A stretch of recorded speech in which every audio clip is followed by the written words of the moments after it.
Okay, good day everyone. This is Maple3 Industrial Trust, 4th quarter and FY24-25 financial results dated 30th April 2025.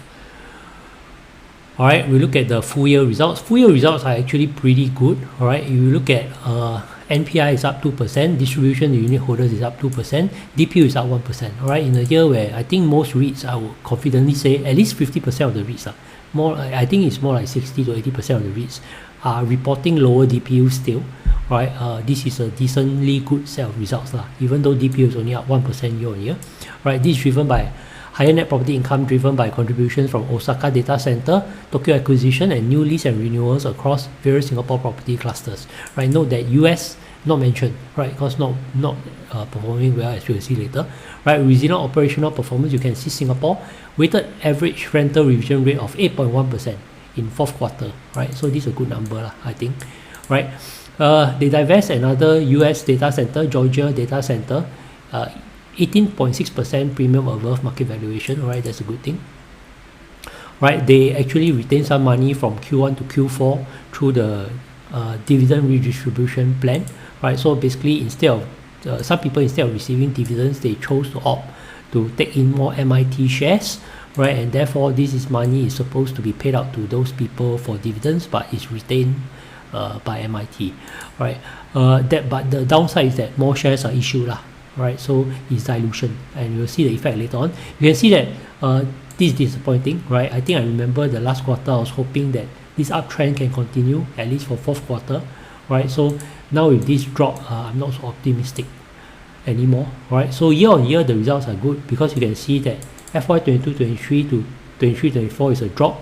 Right, and FY24-25 we have gone back to the highs of 22-23, right? So we are back up, right? Year on year results are good. 4th quarter results are relatively disappointing, as opposed to 3rd quarter. Right, we look at 4th quarter this financial year versus last financial year. Revenue is down marginally, but operating expense also down, so they control expense decently well. Right, net property income down very slightly as well. Borrowing cost is down 7%, right? So this one is a big drop. That's great, right? And why did this decrease? Right, because of repayment of loans from divestment of Tanglin Halt cluster. Right, I think this is the correct approach moving forward. They should actually use money from divestments to pay down their debt because the interest cost is getting higher, right? And low interest rates from unhedged floating rates loans, right? So because interest rates in the US and Singapore have gone down in the most recent few months, right? So the unhedged position is actually benefiting, right? Offset by higher borrowing costs from Japan portfolio, right? We know that the Japanese parts are new, okay? So borrowing distribution declared by joint venture is down 40.8%, right? This one is quite bad because of the one-off absence of one-off release amounts previously withheld, right? So the last round they had some extra money, right, that they held back, right? So this one was a bit boosted, right? And of course higher borrowing costs, right? So borrowing cost is a decently good thing from last 4th quarter, right? You see amount distribution up 0.7%, amount to perpetual securities down 1.1%. That's good to know. Okay, up to unit holders benefit by getting 0.7% higher, right? Distribution to unit holders is up 0.6% and is flat year on year, right? So the actual DPU that you receive, right, is the same as 4th quarter last financial year, primarily because the number of shares now increased, and this is due to the DRIP plan we talked about earlier, right? So that means there are more units now, so the slightly greater amount is shared among greater number of shares. Right, something to know about here, this thing number one, you can see that the divestment gains of this Tanglin Halt cluster over 4 quarters, right? 1st quarter to 4th quarter, right? This one is not going to continue in the next quarter, right? So 13.4 million spread over 4 quarters is around divided by 4, $3+ million, right? And also there's a compensation here, 1.9 million, so about $5 million, right? So I think this number here is boosted by about $5 million, right? So if without this boost of $5 million, right, I think this quarter would be a bit ugly. You can see that even with the boost, right, it's actually doing slightly worse than 3rd quarter last last third quarter, right? And do note that I don't think moving forward they will give out too much divestment gains anymore, because I think their plan is to pay down loans, which I believe is the correct thing. So DPU next year I expect will suffer. All right. Comparison of year on year, I think generally year on year we discussed already, the results are quite good. All right, I'm not going to talk too much because a lot of it is similar to the front part. All right, and we discussed quarter on quarter lah. So DPU was up 1% year on year. All right, so year on year is a decent result. All right, fourth quarter versus third quarter, not so good result. All right, revenue is up slightly, but operating expense quite high, increased by quite a bit, but it's 5.8%. MPI is down 1.5%. Borrowing cost is down. Right, this is good by 1%. JV down 14% due to higher borrowing costs. Right, amount available for distribution down 1.3%. Right, perpetual securities take 2.2% less. This is a good thing. Right, you can see all the good things are a tick lah. All the bad things are red color. Unit holders take 1.2% less. Distribution to unit holders 1.4% less. Distribution in terms of actual cents, right? That means how much you put in your pocket is 1.5% less, right? Partially due to the increase in number of units issued. All right. So basically the performance is down by 1.5% in terms of DPU to the people who own the shares. Right. So again, just to remember that fourth quarter here, all right, this number 1 and number 2, which is this divestment, right, will disappear first quarter 25-26, which is next quarter. All right, so I do expect a slight drop off in dividends. All right, you can calculate the percentage lah. Around this one is 3+ million, so 5+ million. You minus 5.5 million from this and take it as a percentage, right? So I'll just do quickly a quick one. Right, minus 5.5 million. Minus 5.5 million, roughly. It's not exact also, right? So this one divided by 96 is about a 5% drop, right? So I expect a 5% drop of dividends just due to this absence of one-off gains, right? Yeah, so you can see that NAV has dropped by 1.7%, right? This is obviously not great, right? In 3 months, right? Portfolio wise, you can see that mostly gone up, except light industrial buildings, which is doing quite badly. Right, Singapore portfolio as a whole got up 0.7%. North America surprisingly still got up by 0.2%, despite the occupancy rate being quite bad. Right, Japan, this one is due to the fact that they bought new properties, so it's not that exciting actually. Right, it's not really 50%. Right, so overall the property up 2.7%. Right, in terms of valuation of the total properties. All right. Total debt slightly lower, very slightly lower, but leverage ratio going up, okay, to 40.1%, slightly above what we are comfortable with.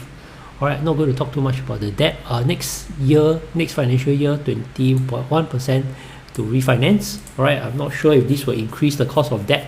I think it's quite likely. Right, so not a good thing again.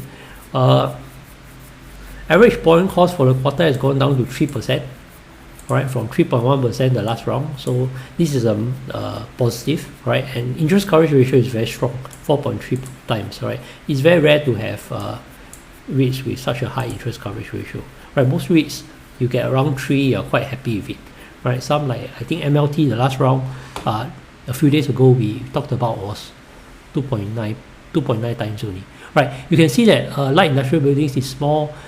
Business parks and high-tech building, these 3 parts are actually doing badly, right? You look at occupancy wise, yeah, you can see high-tech buildings occupancy low. Business park, this is offices, but we know each business park's got issue right? Because we look at Changi Business Park, we know that one got issue, right? From Ascenders, we know all these issues, right? Light industrial building is quite horrible, but luckily it's very small. I don't really care about this. Right, I'm more concerned about these data centers. Right, they always say very high demand, very high demand. I'll show you some numbers which makes this look very scary. Okay, the rest not going to talk about it too much.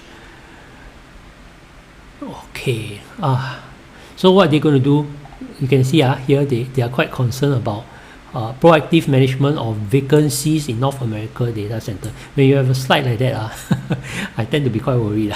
Okay, properties are located in predominantly predominantly primary data center markets in North America. Okay, to manage impending lease expirations, they will engage and ahead of the renewals prospect and reposition or divest, right? What this reminds me of is the IREIT Berlin campus case, whereby they start to talk about what happens if the Berlin campus people don't renew, and we all know what happened to that case lah, right? So when you have a site like that to tell you have to do all these things to engage the tenants, I think generally not a very good thing, right? But you can see that Japan and Singapore, they are more confident of the portfolio, and it should cushion the North America side for now. The question is long-term North America side, why is the demand so low, right? And I'll show you more scary numbers later on. Yeah, I'm not trying to fearmonger, I'm just showing you the numbers, right? So diversified tenant base, but you can see HP is still quite big, right? I don't know what company is this, yeah, so I think it's not disclosed, I suspect. Yeah, I don't know what company is this. Could be it's disclosed, but I just don't know what symbol is this. Sorry, but these two are a bit big, right? So if HP gets into trouble, also can affect MIT badly. Which I'm not going to talk about. Okay, Singapore side still doing well, right? You can see per square feet, I think it's still going up, $2.29, and occupancy slightly up at 92.9%. Right, so yeah, rental rates generally going up for those that they are managing to renew, right? Healthy rental revision. Okay, not going to talk about this. All right, yeah, so you look at this, nowadays they sell property, I think they are not going to distribute as extra dividends, so I expect dividends to drop by 5% roughly next year, assuming all the other things remain constant. Right, but of course a lot of things can change, like for example, hopefully the US side do better somehow. Alright, but if it does better, it could even dip more than 5%. Right, so challenging operating environment, right? Global growth will fall likely due to the trade war, which we know about, increasing property expense and elevated borrowing costs, right? So this one is a bit worrying, because I think we saw earlier 21% of the debt is to be refinanced, right? So this is a concern, right? Occupancy is also a concern, especially in the US. We'll see that later. Singapore is the bright spot, generally, right? Although we will be affected by trade war as well, right? You look at this, data center grew by 34%. Overall vacancy is a record low of 1.9%. The overall vacancy is 1.9%, but they have more than 10% vacancy, right? Because you look at the earlier case for data center occupancies, it was less than 90%, right? Let me see. Yeah, see data centers less than 90%, right? So this is quite scary for me if I want to look at it, right? In fact, if you look at America, right, it's actually 88.2%, right? But the report is saying that the occupancy is 1.9%. So the question is, what is wrong with MIT's US data centers? Are they just outdated, or cannot be refurbished into to fit the new demand, right? So there is demand, but is there a mismatch, right? This problem, right, I have discussed 1 year ago. If you're going to look at my MIT playlist, I have an MIT playlist, right? So you can go look at it. You look for the video dated 2nd of May 2024. I actually talk about MIT's US data centers concerns, right? And that's when I was actually looking at Keppel DC REIT as well, trying to figure out why they have this gap, right? Why there's a more than 10% vacancy in the US data center when they say overall vacancy is 1.9%, which is 2%. They have more than 5x more vacancy, right? So this is not something I understand, right? So demand still exceeds supply, but apparently not for their data centers, right? You look at Japan, the vacancy is low at 9%, but Japan is 100% occupied. So they are doing better in Japan, and they are just doing very badly in US. But US is a very big part of the portfolio. Right, I'm not going to talk about all this. I think not much to say. Right, so that's the end of the presentation. I do remember none of this is financial advice. I'm not telling people to buy or sell. I think as of the latest data, as of this dividend, right, this quarter's dividend, if I analyze over 4 quarters, right, based on the price of around $2, I think that's the current price, right? The dividend is around 6.7%, right? So do take note that there won't be divestments next quarter. Divestment gains contributed to DPU next quarter, so I do expect a rough 5% drops, all else being equal. right? So I'm still worried about the US data centers, right? So this is not a buy or sell call, all right? Please note that no financial advice is given. Thank you for listening. Do give me a thumbs up if you've benefited from my sharing.